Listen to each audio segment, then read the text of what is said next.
نحمده ونصلي على رسوله الكريم اما بعد فاعوذ بالله من الشيطان الرجيم بسم الله الرحمن الرحيم رب اشرح لي صدري ويسر لي امري واحلل عقدة من لساني يفقهوا قولي۔ رجب کا مہینہ اور ہمارے معاشرے میں پائے جانے والی عبادات۔ رجب کے مہینے میں عموماً 3 کام کیے جاتے ہیں۔ ایک تو 27ویں کی رات کو جاگا جاتا ہے،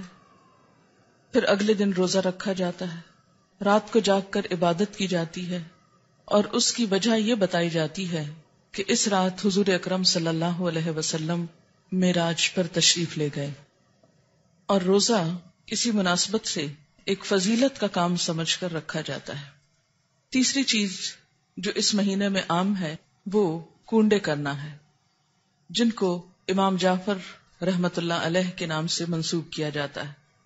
آج ہم ان تینوں چیزوں کا جائزہ لیں گے کہ ان کی حقیقت کیا ہے اور اس بارے میں ہمارا طرز عمل کیا ہونا چاہیے۔ رات کی عبادت، دن کا روزہ شب معراج کی نسبت سے، اور 22 رجب کو کونڈے کرنا امام جعفر کی نسبت سے۔ ان چیزوں کا جائزہ لینے سے پہلے یہ بات ہم اپنے ذہن میں پھر سے دہرا لیں کہ دین دراصل وہ دین ہے جو اللہ سبحانہ و تعالی نے ہم کو دیا ہے، جو محمد صلی اللہ علیہ وسلم کے ذریعے ہم تک پہنچایا گیا۔ قرآن پاک اس کے بارے میں فرماتا ہے، الیوم اکملت لکم دینکم واتممت علیکم نعمتی وردیت لکم الاسلام دینا۔ آج میں نے تمہارے لیے اپنا دین مکمل کر دیا،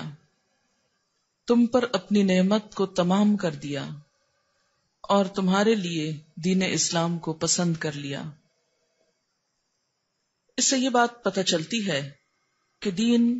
نبی اکرم صلی اللہ علیہ وسلم کے زمانے میں ہی مکمل ہو گیا تھا۔ عبادت کے نام پر کیا کرنا چاہیے اور کیا نہیں کرنا چاہیے، اس کا سورس یا تو اللہ کی کتاب ہے یا پھر حضور اکرم صلی اللہ علیہ وسلم کی سنت ہے، کیونکہ جب ایک مسلمان ہوتا ہے تو جو کلمہ وہ پڑھتا ہے وہ لا الہ الا اللہ اور محمد الرسول اللہ ہے۔ دین کے نام پر جو کام بھی ہم کریں گے اس کی اتھارٹی انہی 2 ہستیوں کی طرف سے ملنی چاہیے۔ ان کے بعد کسی انسان کو یہ حق حاصل نہیں، خواہ وہ کتنا بھی بڑا عالم کیوں نہ ہو،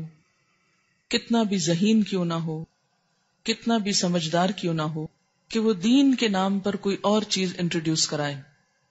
کسی اور چیز کو رواج دے۔ اگر یہ حق دے دیا جائے تو دین میں طرح طرح کی نئی باتیں شامل ہو جائیں جو اصل دین کی جگہ لے لیں گی، اور دین کے نام پر بہت سا انتشار، اختلاف اور باہم عداوت جنم لے گی۔ یہ 3 عبادات،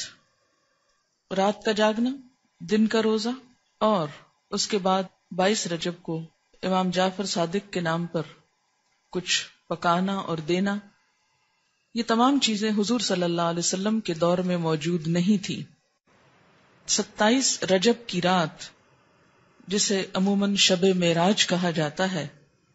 اس میں آپ صلی اللہ علیہ وسلم کو اگر معراج نصیب ہوئی، اگر کا لفظ میں اس لیے بول رہی ہوں کہ اس تاریخ میں بھی اختلاف ہے، سال میں بھی اختلاف ہے، اس کا ذکر میں بعد میں کروں گی۔ اگر آپ کو معراج نصیب ہوئی بھی اس رات میں، تو آپ صلی اللہ علیہ وسلم نے اسی رات جو مخصوص عبادت کی، اس کے بعد کبھی بھی ہر سال 27 رجب کو کوئی خاص عبادت نہیں کی، نہ ہی صحابہ کرام نے کبھی 27 رجب کی رات کو کوئی شب بیداری کی یا اس کی کوئی فضیلت بتائی۔ اسی طرح جہاں تک روزے کا تعلق ہے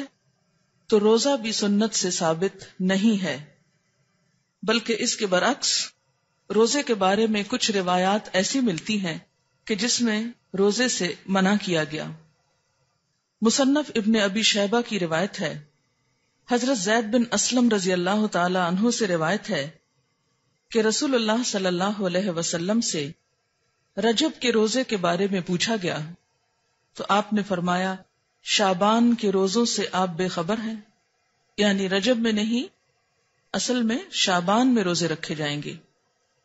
حضرت ابن عباس سے روایت ہے کہ رسول اللہ صلی اللہ علیہ وسلم نے رجب کا روزہ رکھنے سے منع فرمایا۔ یہ ابن ماجہ کی روایت ہے۔ آپ نے کیوں منع کیا؟ اس لیے کہ یہ روزہ اسلام سے قبل رکھا جاتا تھا۔ دور جاہلیت میں رجب کے مہینے کی تعظیم کی جاتی تھی، عزت افزائی کی جاتی، اس لیے آپ نے اس رسم کو ختم کرنے کے لیے یا اس کے اتباع کو توڑنے کے لیے اس سے منع فرمایا۔ اور یہ وضاحت کنز الامال میں کی گئی ہے، صفحہ 49 جلد 8۔ تو اس سے کیا پتہ چلتا ہے کہ اس رات میں شب بیداری اور اس دن میں روزے کی کوئی حقیقت نہیں۔ اسی طرح جہاں تک امام جعفر کے نام پر جو کنڈے دیے جاتے ہیں، تو بات یہ ہے کہ یہ تاریخ نہ تو امام جعفر رحمت اللہ علیہ کی پیدائش کی ہے اور نہ ہی آپ کی وفات کی ہے، لہذا ان کی طرف اس کی نسبت کا کوئی ثبوت ہی نہیں ملتا یا جواز ہی نہیں ملتا۔ امام جعفر رحمت اللہ علیہ کی ولادت ایک روایت کے مطابق 8 رمضان 80 ہجری میں ہوئی، یا 83 ہجری کی روایت بھی موجود ہے، 83 یا 80، اور وفات شوال کے مہینے میں 148 ہجری میں ہوئی۔ اس لیے نہ تو ہم یہ کہہ سکتے ہیں کہ آپ کی پیدائش کی خوشی میں یہ ہو رہا ہے، اور نہ ہی یہ کہہ سکتے ہیں کہ آپ کی وفات کے ضمن میں یہ کوئی کام ہو رہا ہے، اگرچہ اصلاً ہی کسی کی پیدائش یا کسی کی وفات پر کچھ کھانا پکانا یا مخصوص کھانے پکانا اسلام کی روح کے مطابق ہی نہیں۔ اسلام میں صدقہ خیرات کا جو تصور ہے وہ یہ کہ انسان جب اپنے پاس کچھ مال پائے یا کسی ضرورت مند کو دیکھے تو وہ صدقہ خیرات کرے۔ اسی طرح اسلام نے صدقہ خیرات کی کچھ مخصوص شکلیں نہیں بتائیں کہ وہ حلوہ ہو یا کھیر ہو یا پوریاں ہوں یا چاول ہوں یا دیگ ہو یا بریانی ہو یا کوفتے ہوں، نہیں، اس لیے کہ اسلام ایسی کسی تکلیف میں انسان کو نہیں ڈالتا جو انسان کے لیے نبھانا مشکل کا سبب ہو یا مشکل پیدا کرے۔ ہم دیکھتے ہیں کہ اسلام ایک یونیورسل ریلیجن ہے، وہ کسی خاص کلچر کی پیداوار نہیں، یا کسی خاص کلچر کے لیے نہیں، کسی خاص ملک یا علاقے کے لیے نہیں، ہر زمانے، ہر دور اور ہر علاقے کے لوگوں کے لیے ہے، اور اس میں ایسے احکامات ہیں کہ جو ہر علاقے کے لوگ سہولت کے ساتھ کر سکیں۔ کئی معاشرے ایسے ہیں کہ جہاں کھیر پکائی ہی نہیں جاتی یا پوریاں بنانے کا طریقہ ہی نہیں آتا، یا کئی لوگ پوریاں بنانا جانتے ہی نہیں، تو کیا ایسے لوگ پھر اس عبادت سے محروم رہیں گے کہ جو ایک مخصوص کھانا نہ پکا سکتے ہوں؟ اس لیے جتنی بھی من گھڑت چیزیں دین میں داخل کی گئیں، ان سب کے پیچھے اسی قسم کی باتیں آپ کو ملیں گی۔ کنڈوں کی رسم کے بارے میں ایک روایت کے مطابق اس کی ابتدا 1906 میں امیر مینائی کے خاندان سے ہوئی اور امام جعفر کے نام پر شروع ہوئی، اور یہ امیر مینائی کا خاندان جیسا کہ آپ جانتے ہیں کہ لکھنؤ سے یا ہندوستان سے تعلق رکھتا ہے، تو اس رسم کی تو ابتدا بھی عرب سے نہیں ہوئی، یا جہاں اسلام کا اوریجن ہے وہاں سے نہیں آئی، تو اس کو اسلام یا دین کا حصہ یا نیکی یا عبادت آپ کیسے قرار دے سکتے ہیں؟ اگر آپ کو کسی کو بھی روح کو ثواب پہنچانا ہے، ان کے لیے صدقہ خیرات کرنا ہے، تو کوئی دن مقرر کرنے کی ضرورت نہیں، جب آپ کا دل چاہے اور جہاں آپ کا دل چاہے، جہاں آپ ضرورت سمجھیں وہاں آپ کر لیں، اور صرف چند مخصوص اشخاص کے لیے ہی نہیں، اس سے زیادہ کے لیے بھی آپ کر سکتے ہیں۔ صحابہ کرام کے اندر ہمارے معاشرے کی طرح